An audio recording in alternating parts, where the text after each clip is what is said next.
ओम शांति। अॼु जी मुरली तारीख़ आहे 11/3/2022। अॼु मुरली में गीता मूंखे सहारो ॾियण वारी। ओम शांति। ॿार हिते ज्ञान ॿुधनि था। कंहिंजो ज्ञान आहे? शास्त्रनि जो ज्ञान आहे? न ॿार ॼाणंदा आहिनि कि शास्त्रनि जो ज्ञान त सभी मनुष्य मात्र वठंदा आहिनि। इहो ज्ञान केरु थो ॿुधाए? परमात्मा बाबा चए थो कि शास्त्रनि जो ज्ञान त सभी मनुष्य मात्र वठंदा आहिनि। असांखे हिते परम पिता परमात्मा ज्ञान था ॾियनि। कोई बि शास्त्र आदि पढ़ण अथवा अध्ययन करण वारो सन्यासी ईअं न चईंदो कि मां परमात्मा तव्हांखे ॿुधायां थो, हीअं चईंदो। लेकिन हिते बाबा छा चईंदा? मां परम पिता परमात्मा ब्रह्मा जे तन में अची करे तव्हांखे इहे सभु ॻाल्हियूं थो ॿुधायां। उहो कोई ज्ञान न ॿुधाईंदा आहिनि दुनिया में। कोई बि सत्संग में वञो त मनुष्य वेठो हूंदो आहे। उन्हनि खे शास्त्री जी, पंडित जी व महात्मा जी चईंदा आहिनि। नाम जो ताल्लुक रखंदा आहिनि, नाम सां ताल्लुक रखंदा आहिनि, मनुष्य सां गॾु। हिते ॿार ॼाणंदा आहिनि असांखे कोई मनुष्य ज्ञान नथो ॾिए, परंतु मनुष्य द्वारा निराकार परम पिता परमात्मा ज्ञान थो ॾिए। इहे ॻाल्हियूं कोई बि सत्संग में न ॿुधाईंदा आहिनि। भाषण करण वारनि जी बुद्धि में बि इहे ॻाल्हियूं न थी सघंदियूं आहिनि। असांखे बि जो ज्ञान ॾिए थो उहो कोई मनुष्य व देवता न आहे। भले हिन समय देवी देवता धर्म न आहे, पोइ बि ब्रह्मा विष्णु शंकर सूक्ष्म वतन वासी जो आहिनि, उन्हनि जो नाम ॻायल आहे न। लक्ष्मी नारायण आदि इहे सभु आहिनि दैवी गुण वारा मनुष्य। हिन समय सभु मनुष्य में छा आहिनि? आसुरी अवगुण, आसुरी गुण वारा मनुष्य आहिनि। कोई बि मनुष्य न सम्झंदो आहे कि मां आत्मा आहियां, फलाणे द्वारा परमात्मा असांखे ज्ञान थो ॾिए। उहो त सम्झंदा आहिनि फलाणो महात्मा, फलाणो शास्त्री अथवा असांखे कथा थो ॿुधाए, वेद शास्त्र आदि ॿुधाए थो, गीता थो ॿुधाए। बाप चईंदो आहे मां तव्हांखे ईअं शास्त्रनि जी ॻाल्हि, अहिड़ी शास्त्रनि जी ॻाल्हियूं बाबा थोरी ॿुधाए थो असांखे। बाबा जे हथ में कॾहिं शास्त्र ॾिठा आहिनि? न। बाबा जी आत्मा में जो ज्ञान आहे उहो ब्रह्मा जे मुख सां अची करे ॿुधाईंदा आहिनि। तव्हां त पंहिंजे खे आत्मा निश्चय कंदा आहियो, पोइ चईंदा आहियो पतित पावन अचो। सर्व जो दुखहर्ता सुखकर्ता आहे न उहो आहे सर्व जो शांति दाता। बाबा सभिनि जा दुख हरण वारो आहे, सुख ॾियण वारो आहे, शांति ॾियण वारो आहे, सभिनि खे मुक्ति जीवन मुक्ति ॾियण वारो आहे। उहो त कोई मनुष्य न ॾेई सघंदो आहे न। मनुष्य सवेरे सवेरे उथी करे केतिरी भक्ति कंदा आहिनि। कोई भॼन ॻाईंदा आहिनि, कथा कंदा आहिनि, हिनखे चइबो आहे भक्ति मार्ग। भक्ति मार्ग वारनि खे इहा मालूम न आहे कि भक्ति मार्ग छा थींदो आहे। हिते सभु जगह भक्ति जो ई ज्ञान, भक्ति आहे। ज्ञान आहे ॾींहुं, भक्ति आहे राति। जॾहिं ज्ञान आहे त भक्ति न आहे, जॾहिं भक्ति आहे त ज्ञान न आहे। द्वापर कलयुग आहे भक्ति, सतयुग त्रेता आहे ज्ञान जो फल। उहो ज्ञान जो सागर ई फल ॾींदो आहे। भॻवानु छा फल ॾींदो? फल माना वरसो। भॻवानु वरसो ॾींदो आहे मुक्ति जे लाइ। साथ में मुक्ति धाम में वठी वेंदो आहे। हिन समय मनुष्य एतिरा थी विया आहिनि जो रहण जी जॻह न आहे, अनाज न आहे न, हिन करे भॻवान खे अचिणो पवंदो। बल्कि एतिरा अहिड़ा माण्हू आहिनि जंहिं वटि अनाज ॾाढो आहे। लेकिन भॻवान त सभिनि जो आहे न। भॻवानु सभिनि खे ॾिसंदो आहे, मेजॉरिटी खे ॾिसंदो आहे न।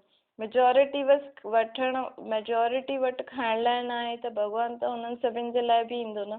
रावण सभिनि खे पतित ठाहींदो आहे, पोइ पतित पावन अची करे सभिनि खे पावन ठाहींदो आहे। पावन ठाहिण वारो, पतित ठाहिण वारो ॿई अलॻि अलॻि हूंदा आहिनि। हाणे तव्हां ॼाणे विया आहियो न कि पतित दुनिया खे पतित ठाहिण वारो केरु आहे? केरु आहे? रावण। ऐं पतित दुनिया खे पावन ठाहिण वारो केरु आहे? परमात्मा राम।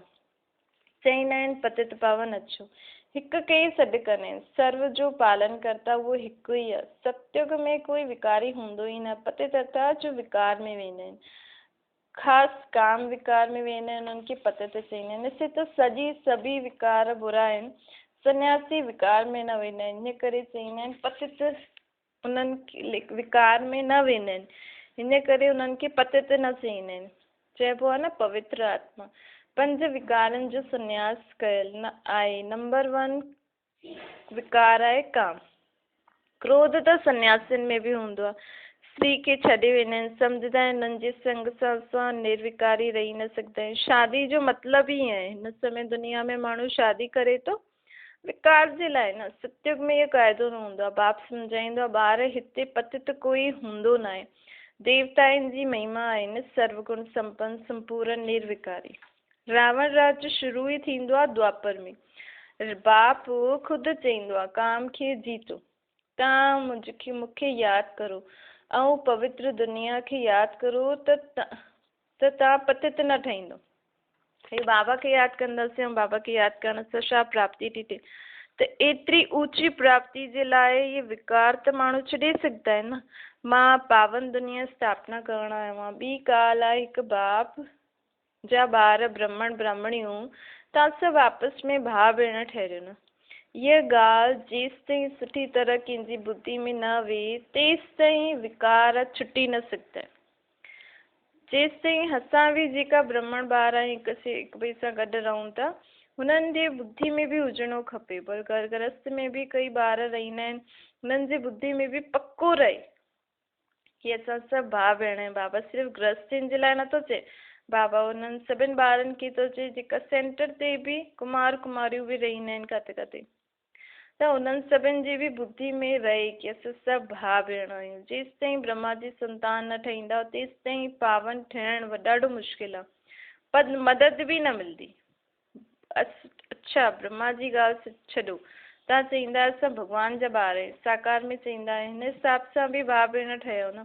पोइ विकार में तव्हां वञी न सघंदा। इहे त सभु चईंदा आहिनि असां ईश्वर जी संतान आहियूं। बाप चईंदो आहे ॿार मां हाणे आयो आहियां, हाणे जो मुंहिंजो अची करे ठहींदो न उहो आपस में भाउ भेण थी वेंदो।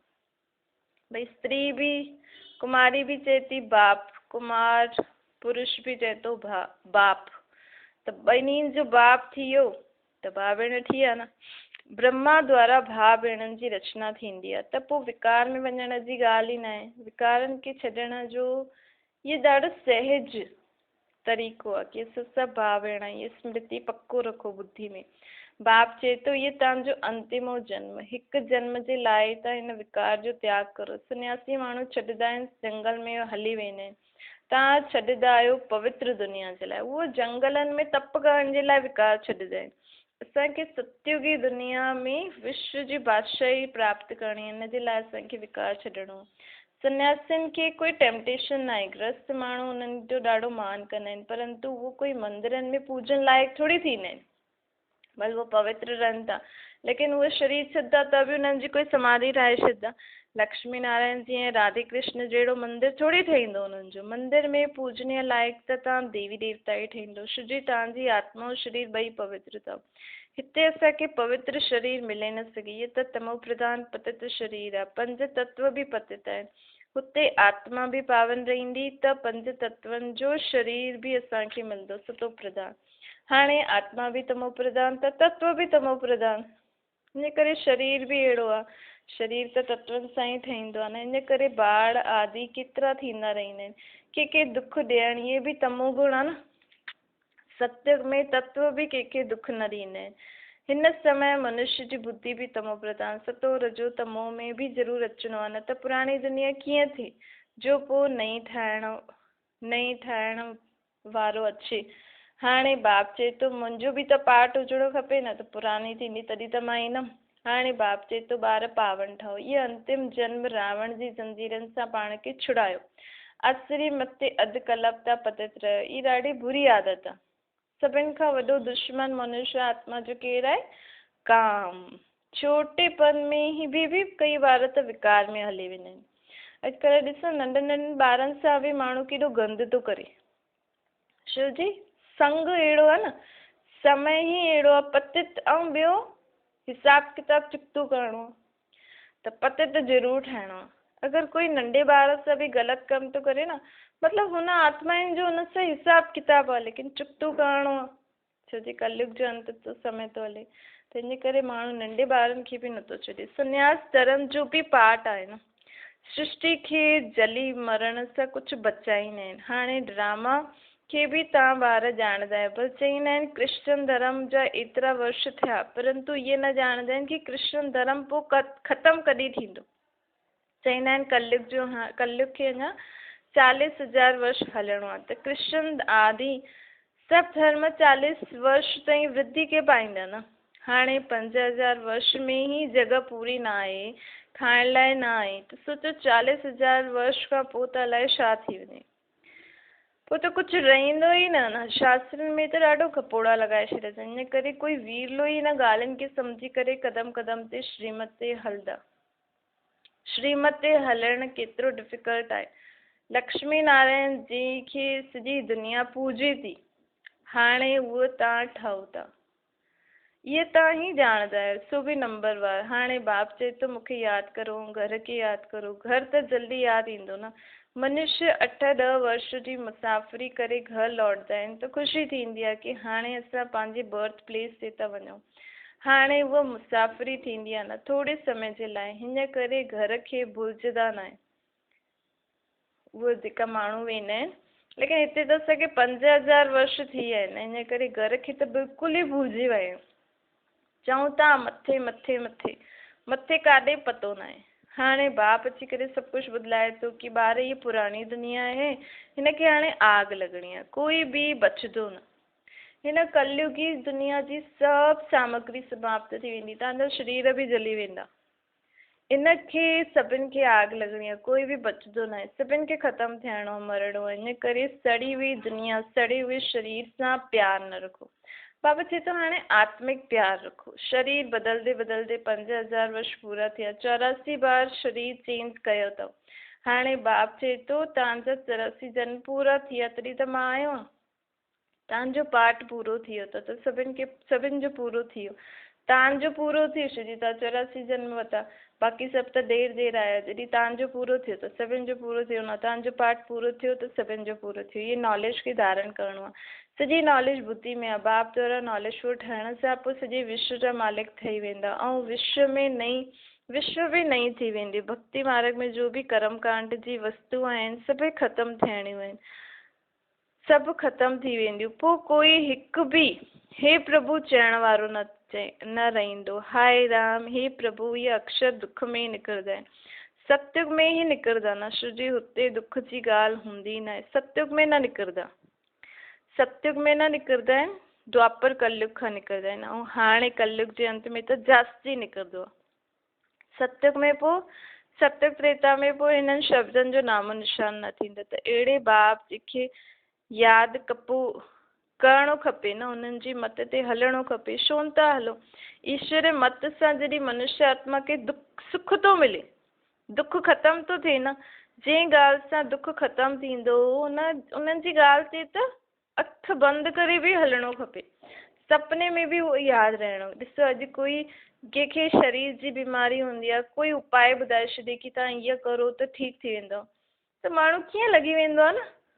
अॼु चए तव्हांजो इहो दुख फलानी जॻह ते वेंदो, दुख दूरि थी वेंदो, माण्हू बिना सोचे सम्झे, पैसो बि न हुजे, पैसो बि उधार वठी करे होॾे वेंदो इलाज कराइण। लेकिन हिते परमात्मा फ्री में अची करे असांखे घर वेठे मत थो ॾे की मूंखे हिन विकारनि खे छॾो, पंहिंजे खे आत्मा सम्झो। पर मनुष्य आत्मा ईश्वर जी मत, बाबा जी मत इहे ई त आहे न, मुख्य मत इहे ई आहे, पवित्र रहो, योगी ठहो। पर विकारनि खे छॾो, मूंखे निराकारी रूप में यादि करो, पंहिंजे खे आत्मा सम्झी करे। एतिरी सहज मत बि माण्हू नथो मञी सघे। फ्री में थो मिले न, फ्री जी चीज़नि जी वैल्यू न हूंदी आहे। हिते परमात्मा बि असांखे ईअं ई थो ॾे, इन करे वैल्यू न आहे। इहे सम्झंदा बि आहिनि, श्रीमत ते न हलण वारो हुनखे महामूर्ख चइबो आहे। ईश्वर मत ऐं आसुरी मत ॿिन्हिनि में रात ॾींहं जो फ़र्क़ु थी वेंदो आहे। हाणे जज करो कि असां कहिड़े तरफ़ वञूं, माया जी तरफ़ त दुख ई दुख आहे, ईश्वर जी तरफ़ 21 जन्मनि जो सुख आहे। हाणे कंहिंजी मत ते हलूं? बाप चए थो श्रीमत ते हलणु चाहो त हलो। पहिरीं ॻाल्हि कि काम खे जीतो, उन्हनि खां बि पहिरीं ॻाल्हि आहे कि मूंखे यादि करो, मुंहिंजी यादि सां ई विकारनि खे जीतो। लेकिन पहिरियों प्रतिज्ञा त करो, मूंखे यादि, मुंहिंजो परिचय मिलियो, मां तव्हांखे चवां थो प्रॉमिस करो। पोइ जेतिरो जेतिरो मूंखे यादि बि कंदा वेंदव ऐं प्रतिज्ञा बि कंदा वेंदव, पंहिंजी प्रॉमिस खे निभाईंदा बि वेंदव त ख़तम बि थी वेंदा। पोइ मुंहिंजी यादि सहज थी वेंदी। इहो पुराणो शरीर त छॾिणो ई आहे, हाणे वापसि वञिणो आहे। हिन समय सभिनि जो एंड आहे।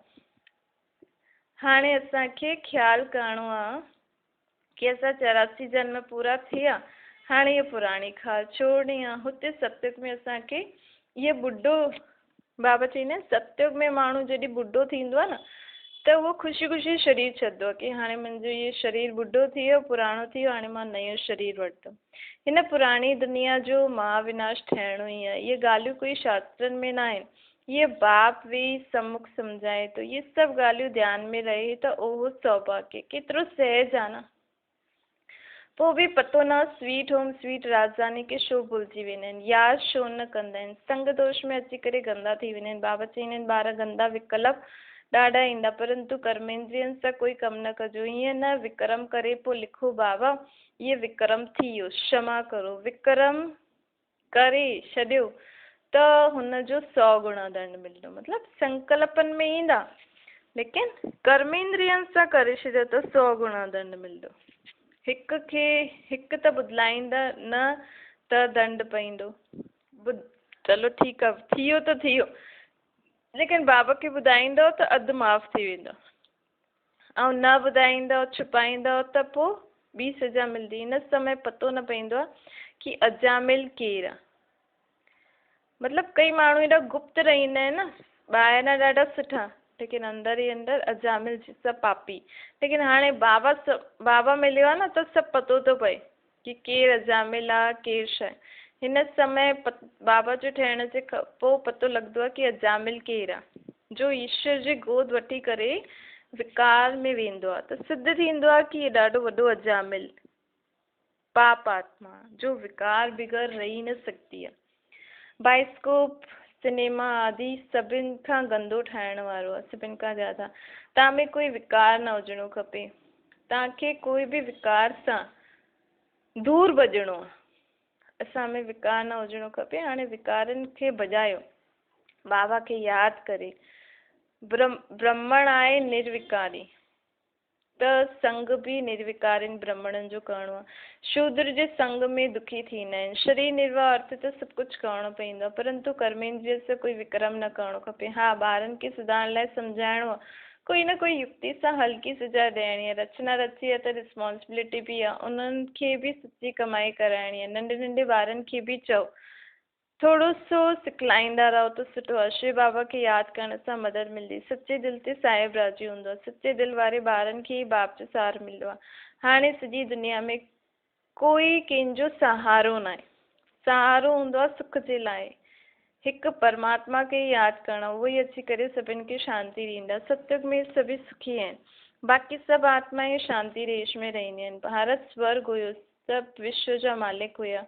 अशांति महामारी कुझु न हुई। ज़रूरु उहा नई दुनिया बाबा ई रची हुनई न। बाबा खां वरसो मिलियो कीअं, उहो बि कोई सम्झंदो न आहे।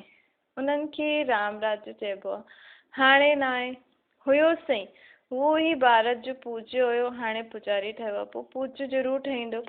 हाणे तव्हां पुरुषार्थ था करो न। शिव भॻवान वाच्य श्री कृष्ण जी आत्मा अंतिम जन्म में ॿुधे थी। उहो बि हिन समय श्री कृष्ण बि जी आत्मा बि श्री कृष्ण जहिड़ो ठहे थी। सुबुह सुबुह जो उथी करे बाबा खे यादि करणो, उहो टाइम ॾाढो सुठो हूंदो आहे। वाइब्रेशन बि शुद्ध हूंदा आहिनि। जीअं आत्मा राति जो थकी वेंदी आहे त चवंदी आहे हाणे मां डिटैच थी वञा। तव्हां में बि हिते हूंदे बुद्धि योग हुते लॻल हुजे बाबा वटि परम धाम में। अमृत वेले उथी करे यादि करण सां ॾींहं में बि यादि रहंदी आहे। ये कमाई आहे न, जेतिरो यादि कंदव ओतिरो विक्रमाजीत ठहींदव, धारणा थींदी वेंदी। त जो पवित्र ठहींदो आहे त यादि में बि रहंदा आहिनि, उहो ई सर्विस करे सघंदा आहिनि। मतिलबु पहिरियों त प्रॉमिस करणो, बाबा जी त पतो लॻी वियो, लेकिन हाणे अॻियां वधण लाइ पहिरियों प्रतिज्ञा करो कि बाबा मां पवित्र रहींदमि। त जेको प्रतिज्ञा कंदो न, जेको अंदरि इच्छा हूंदी, उनखे पोइ बाबा जी मदद बि मिलंदी आहे। डायरेक्शन ते हलणो आहे त बाबा राज़ी थी वेंदो। पहिरियों सर्विस करणी आहे, सभिनि खे रास्तो ॿुधाइणो आहे। योग जो रास्तो ॿुधाइण लाइ बि ज्ञान ॾींदा आहिनि। योग में रहण सां विक्रम विनाश थींदा आहिनि। साथ में चक्कर खे बि फिराइणो आहे, रूप बि बसंत बि। अर्थात मां आत्मा निराकार ज्योतिर्बिंदु ऐं जेको बाबा जो ज्ञान आहे बसंत अर्थात ज्ञान। त ज्ञानी बि ठहिणो आहे ऐं योगी बि ठहिणो आहे। पोइ पॉइंट्स बि यादि ईंदी रहंदियूं। अच्छा, ओम शांति। वरदान आहे, पुराणे संस्कारनि जी आकर्षण सां जीते जी मरण वारा यथार्थ मर जीवा ठहो। यथार्थ जीते जी मरणो आहे, अर्थात सदा जे लाइ पुराणे संसार पुराणे संस्कारनि सां संकल्प ऐं स्वप्न में भी मरणो आहे। मतलब संकल्प ऐं स्वप्न में भी असांखे पुराणे संसार जी कोई ॻाल्हि यादि न अचे। कम जी त जंहिं समय कम हो त सभु बाबा खे ॾेई छॾियो न, बाबा जंहिं महिल कमु हूंदो बाबा यादि ॾियारजो। ऐं पुराणा संस्कार भी न यादि हुजनि, मतलब पुराणो संसार पुराणा संस्कार सभु भुलिजी करे असांजे संकल्प ऐं स्वप्न में भी असांजो संसार कहिड़ो आहे, बाबा। संस्कार कहिड़े कीअं आहिनि, जीअं बाबा जा संस्कार आहिनि। मरण माना परिवर्तन थियण, मरण मतलब छॾणो न आहे शरीर खे, मरण मतलब परिवर्तन थियण। उन्हनि खे कोई भी आकर्षण पंहिंजी और आकर्षित न करे सघंदो। वो कॾहिं भी ईअं न चई सघंदा कि छा करां, चाहियां तो नथो लेकिन थी तो वञे। कई बार जीते जी मरी करे न पोइ जिंदा थी वेंदा आहिनि। रावण जो हिकु सिर ख़त्म कंदा आहिनि त ॿियो अची वेंदो आहे, लेकिन फाउंडेशन खे ई ख़त्म करो त रूप बदिली करे माया वार न कंदी। हिन लाइ छा करिणो आहे, असां ज्ञान सां परिवर्तन त करे छॾंदा आहियूं।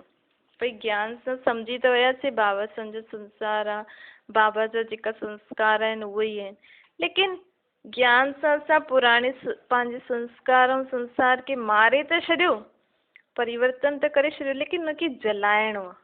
जे कोई भी चीज़ खे जलाईंदा आहियूं त परी नामो निशान ख़त्म थी वेंदो न।